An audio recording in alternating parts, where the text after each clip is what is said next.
wanted to have a choir of frogs and witches just singing Toil and Trouble, but yeah, I can't because I'm not at Hogwarts, am I? Hello beautiful bookworms, my name is Katarina and welcome to my channel, and today I'm going to bring you a TBR, and if that teaches you something is that I'm gonna do a readathon, obviously. So as you can see from the title of this video, Witchathon is back, and although I didn't participate in the first Witchathon, which was to celebrate Samhain, which was our supposed Halloween on 31st of October, I really want to participate in this one since I believe that I am a little bit less constricted of time to read, so I decided to just participate in this one. Witchathon is created by Rhiannon from Crescent Moon Reads, so I'll leave the link down below to all of the things that have to do with that readathon and with our channel so that you can know all of the information. And without further ado, let's just go to the TBR. Also, I just wanted to say, I forgot to say that this readathon in specific celebrates Yule, which is another one of the witches' calendar celebrations. So now we go to the TBR. So the TBR constitutes of 7 challenges, and one of them is read the book group, which is 7th challenge.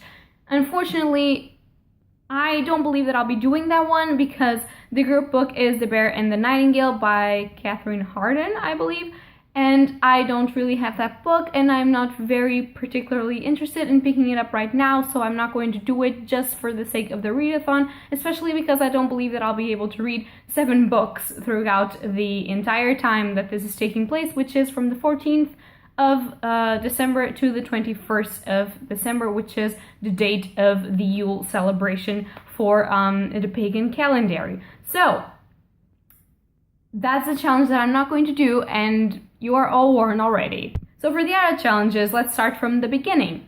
The first challenge is Yule is a time of gift giving for many, so read a book you received as a gift. And for that one, I decided to go with The Book of Dust by Philip Pullman, which is the first volume in the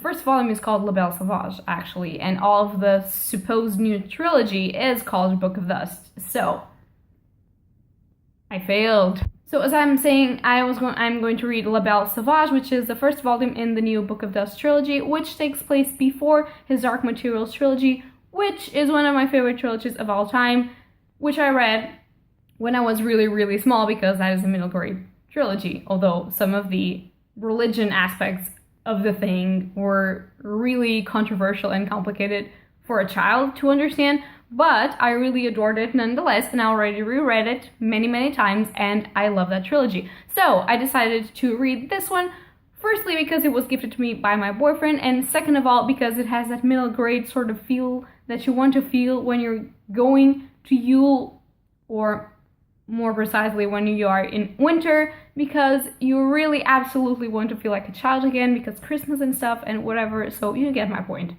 The second challenge is we have descended into the darkest part of the year. Read a book that plays with dark subject matters.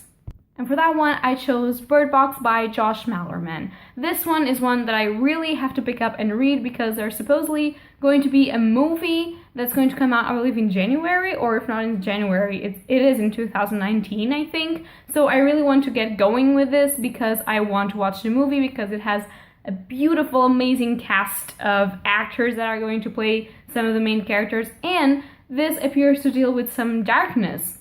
Mainly because this is the story of people that can't come out of their houses or look at the street or look at anything because there's something out there, and you don't know if it's a virus or a monster or whatever it is, that if you look into it, you will go crazy and kill all of your loved ones and yourself. So, is this dark enough for you? Because I think it's dark enough for me. Now the third challenge is one that I'm going to do, but with some reservations, because it says read while enjoying a hot beverage because this is a time for keeping cozy, and it doesn't specifically say to finish a book while reading, which is sort of impossible because you would have to be drinking all the time while you're reading the book, and I am going to read while drinking most of these books. Like, I'm going to film myself if I can. I'll do a vlog proving that I'm actually reading something, so I'll fulfill the challenge.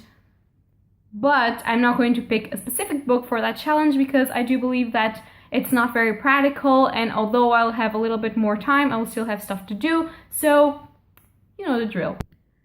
Challenge number 4 is season meant for introspection. Read a book that challenges you to see another perspective. And the book that I'm going to use for that is going to be Frankenstein by Mary Shelley. Firstly, because it is smallish, and that's what you need when you already have 2 300-page book to read in a short amount of time.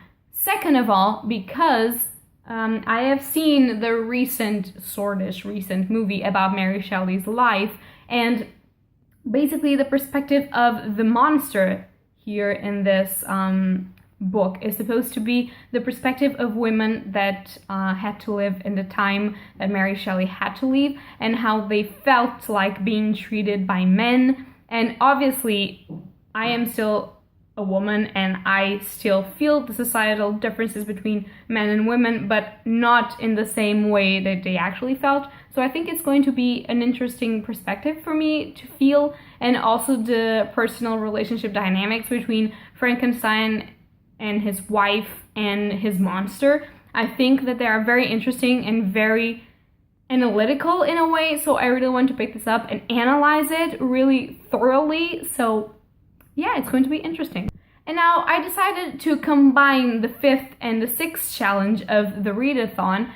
And the 5th one is the darkest part of the year is this one, but this darkness can make you see the light more clearly. Read a book that makes you feel optimistical. And the 6th one is the year is ending. Read a book you've backlisted in your TBR for too long. So a book that makes me feel optimistical but that I have backlisted on my TBR for too long is Mrs. Dalloway by Virginia Woolf. This book, although it's not supposed to be very, very happy and optimistical by itself, it makes me feel optimistical because I know, since I already read one book by Virginia Woolf, that I'm going to love her writing style and what she has to say.